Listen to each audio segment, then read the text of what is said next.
If anime can surprise us sometimes, they can also completely blow our minds at other times. How many times has a character piqued our curiosity after a totally unexpected plot twist, to the point where we start wondering if the protagonist might actually be the antagonist at a certain point? In this part 2, our heroes will lose control, unleash their wrath, and humiliate their seemingly formidable opponents. Many of you suggested other scenes that stood out to you after episode 1, so we're going to relive those legendary anime scenes that shocked us all. But before that, don't hesitate to subscribe and like to support me and help aim for a 3rd episode. 1. Gon's Rage. How could we not start with the scene that will make Gon a legend? The 2011 HXH anime is filled with iconic scenes, but this one hits differently, as Gon takes a 180-degree turn in his character development.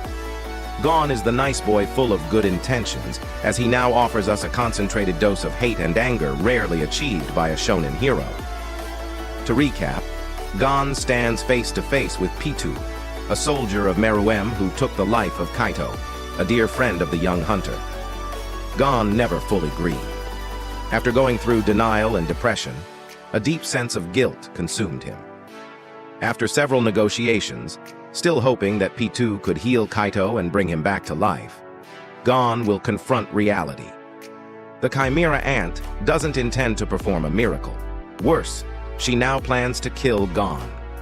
Realizing that his friend's death is final, a powerful emotion will boil inside Gon. A grim aura forms around him, under the bewildered eyes of one of Meruem's most powerful soldiers. The atmosphere is heavy, the OST is dark, and a cold wind rises, paralyzing Pitou. She wonders what this is, as Gon is now completely unrecognizable. He no longer cares. He wishes for it all to end. Thus, a dark mass envelops the young boy, if we can still call him that. Gon channels all his anger, his previous weakness compensated by a hatred so deep that it grants him a cataclysmic power. His power was fueled only by the rage and anger he had towards Pitou. He became the face of hatred, the embodiment of rancor and resentment. He didn't care about becoming this monstrosity if it could help him erase Pitou from the face of the earth. So he will embrace this suicidal decision. In this form, Pitou realizes that this thing could probably kill Meruem. This inhuman-faced thing must be defeated if she wants to ensure the survival of her race. She prepares to defend herself, accompanied by a desperate OST. We, the audience, know that this thing is not Gon who stands before her. No, it's chaos and desolation. We almost start to feel compassion for this scum who is about to be massacred. We almost switch sides. She charges at Gon, who easily dodges her attack before disappearing. Then she finds him, completely transformed. An unrecognizable physique, imposing and serene, a child in an adult's body, who asks her to follow him because he doesn't want to destroy this place. Pitou has no choice but to grant his wish. She follows her executioner, who leads her to her grim fate. But refusing this, she tries again to assassinate Gon, who seems visibly untouchable, dodging her attack again before sending Pitou flying. Then there he is. Gon concentrates his nen before delivering a powerful punch. A blow where we feel all the impact, the power, the violence, sending Pitou crashing into the scenery. She will then realize that to acquire this power, Gon had drawn on his life force, and that only a being with natural power and willing to sacrifice everything can reach this monstrous level. As the monster approaches the Chimera Ant with heavy, determined steps, Pitou will be relieved that he is using this power against her and not against her king, because who knows what might have happened. Her face is deformed with just one punch. Then, under the eyes of Killua, who had come to help, we discover Gon relentlessly attacking Pitou's lifeless body, striking over and over, smashing her skull. But our hero will ask himself a question. He got what he wanted, so why doesn't he feel anything? Then Pitou, animated by the residual nen left in her, makes a final desperate move. The scene is in black and white, in slow motion. We understand that something terrible is about to happen. Then a spurt of blood, an arm is gone. Killua had saved Gon at the last second.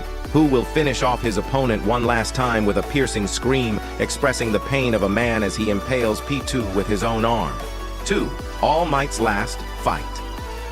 We find ourselves in episode 49 during season 3 of My Hero Academia. All Might faces All for One, his longtime enemy. But he is weakened compared to his opponent, who is in full control of his powers. All for One then targets a civilian in the debris. The hero has no choice but to block the villain's attack, forcing him to draw from his reserves, thus revealing his true face as the symbol of peace to the adoring world. The episode is heavy with flashbacks, important revelations that, in addition to his physical weakening, hit All Might right in the heart. A vision of horror overwhelms the civilians. The greatest hero is at rock bottom. He seems to be just a shadow of his former self. Doubt sets in. Fear consumes them. But they still have hope. All Might is still All Might, and only he can defeat All for One, so they cry out in despair. The hero cannot lose, even after reaching his limits. He must clench his fist and surpass them. Yes, after all, he wants to build a world where everyone smiles. The OST rises slowly but surely.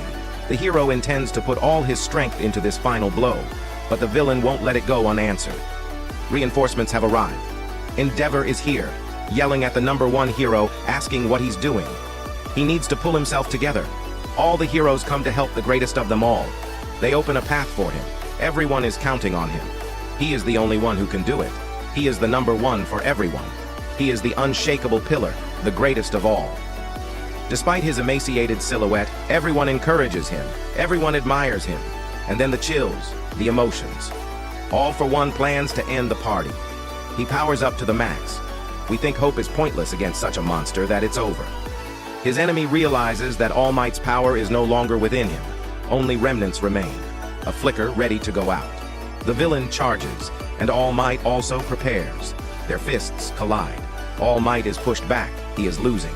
It's over. The hero is going to lose. The world is going to plunge into darkness. All Might suffers, but no, he cannot give up. Stop. He pauses. He cannot die. With his other fist, he strikes the villain, sacrificing his right arm.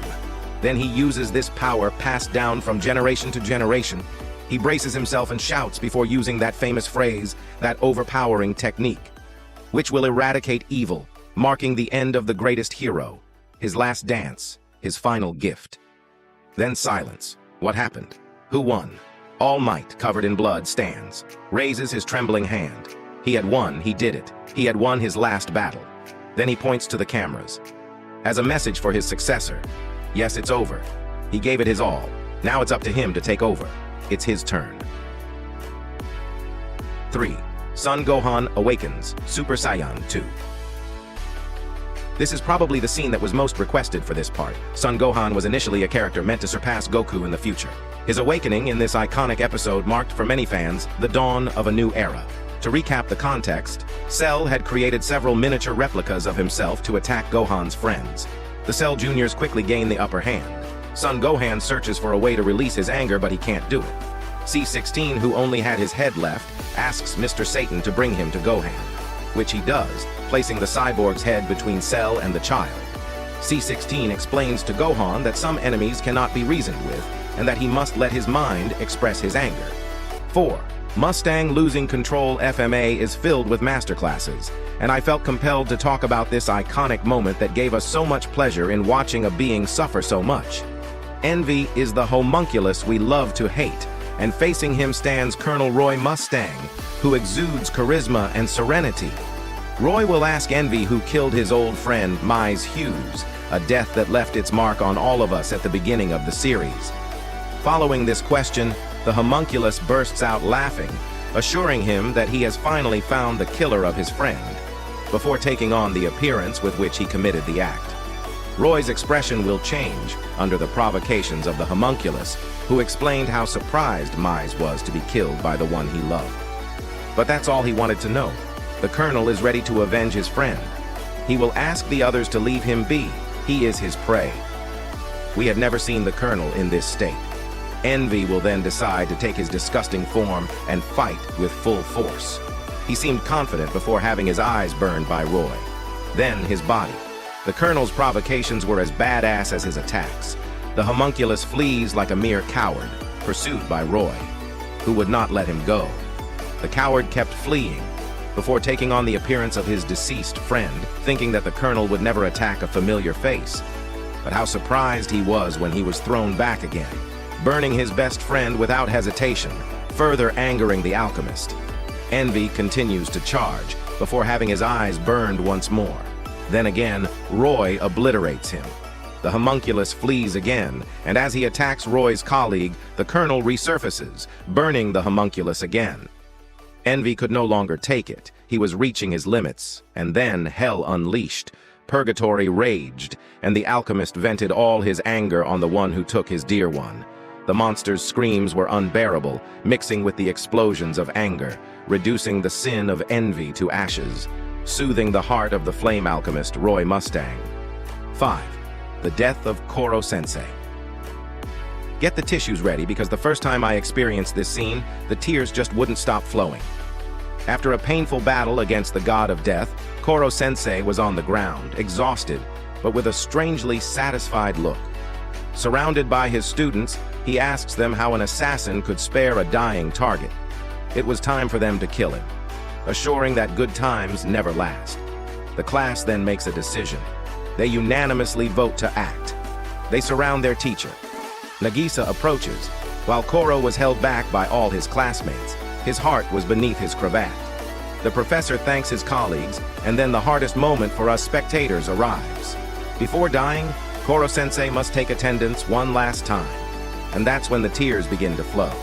He asks them to look him in the eyes and answer aloud. At each name, the camera focuses on the students. The melody is both sweet and heavy. We try to hold on to every moment, to engrave every second in us, as these are moments passing, temporal fragments we will never relive. Between each name, breezes of memories appear, reminding us of all the time spent with these students, with this teacher. We realize that they are now just memories, and that we will never relive them. Then it's over. The roll call is finished.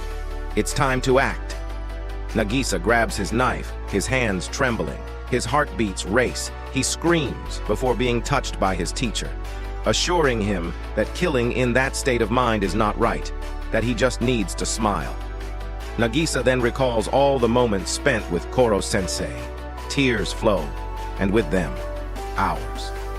Then he lifts his head, smiles one last time, before saying goodbye to Koro-sensei, who will respond with the same smile. Then they say nothing more. Gratitude and sadness at having to part. These are all the emotions that Nagisa put into his blade. Then he plunges his dagger, the music takes over, and Koro-sensei's soul evaporates among all his students, leaving behind only his tunic, and the tears of all his students, leaving our tears, our sadness, our loneliness, and the cries of the beings he cherished so much. Well, in all honesty, while writing this last scene and re-watching the clip, the tears came back. I hope you enjoyed this second episode and that I managed to convey some emotions, given all these scenes that are both so different and so impactful. If you want a part 3, feel free to suggest other scenes in the comments. I would be delighted to recount them. The editing and writing took quite a bit of time too, so if you can subscribe and like to support me, I'd really appreciate it. See you soon for the next video. Until then, peace out.